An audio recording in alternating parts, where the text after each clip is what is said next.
Welcome back. One of the very important engagements that the Prime Minister has in the next 2 days is that with the Saudi Crown Prince Omar bin Salman, who, while he's also participating in the G20 summit, is also here on a state visit. Another very important guest right now is the Egyptian President El-Sisi. All of this, and incidentally, he was also our guest at the Republic Day parade earlier this year. So all of this is to plan. But Ambassador Ashok Mukherjee, what do you think is the larger plan in all of this? Well, thank you, Padmaja, for asking me. I think the larger plan is linked with the strategic outreach of India to this region. If you notice, in between various discussions of this region, the portion between the west coast of India and the Suez Canal, Red Sea, has been left out. I mean, in the Indo-Pacific, it does not feature, and in the conversations on Africa, it does not feature. So this is a space which, under Mr. Modi, India has taken several steps to reach out and create a strategic space, building on Indian contributions over the last 100 years. Many of us remember when Prime Minister Netanyahu of Israel came and Prime Minister Modi, they went to the Teen Murti Memorial. And they remembered the Battle of Haifa, one of the big battles of the First World War, where Indian soldiers liberated Haifa, which is today Israel's biggest port and is run by an Indian company. So this is a strategic outreach. Similarly with Saudi Arabia, similarly with United Arab Emirates, and with the other Gulf countries, and Iran and Iraq. So it's a composite outreach, linked by, as your panelists have said, by energy supplies for India's energy security, linked by the presence of 9 million Indian passport holders. The Indian diaspora is completely Indian, unlike the Indian diaspora in Western countries, many of whom have taken citizenship of those countries. But all the Indian diaspora in the Gulf is of India.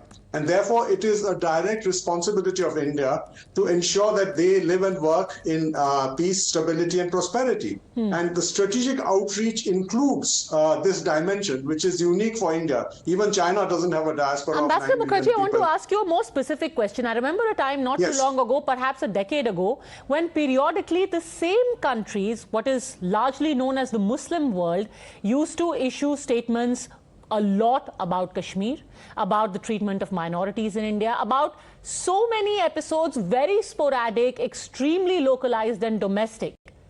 That has changed over the last 9 years, hasn't it? Do you think that this is one of the reasons why, especially on the issue of Kashmir?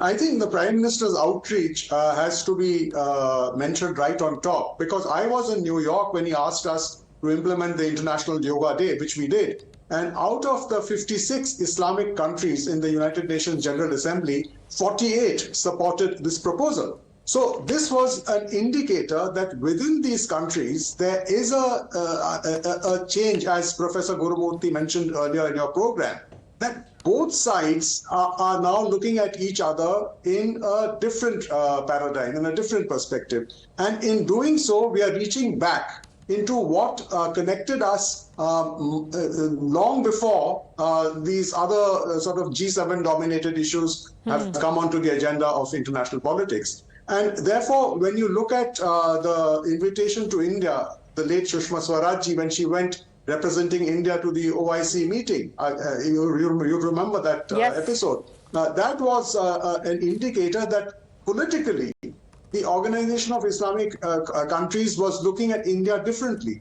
Now, it is another matter that our neighbor Pakistan keeps trying to exert itself with the OIC to get statements issued on the situation in Kashmir and so on. But now with the Saudi Arabia and the United Arab Emirates and the other friends of India in the West Asia region working in a constructive and cooperative dialogue with India, the space for such anti-Indian knee-jerk reactions, if I may call it that, has lessened considerably.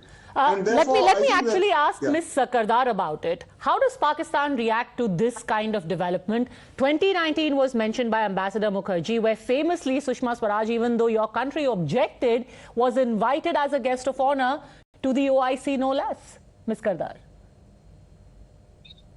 Thank you so much for inviting me.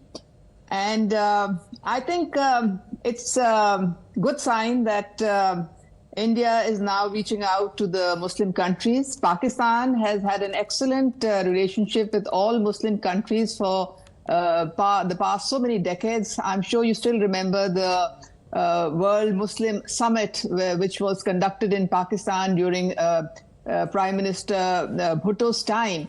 So we have had a very, very cordial and close relationship with all the Muslim countries in the world.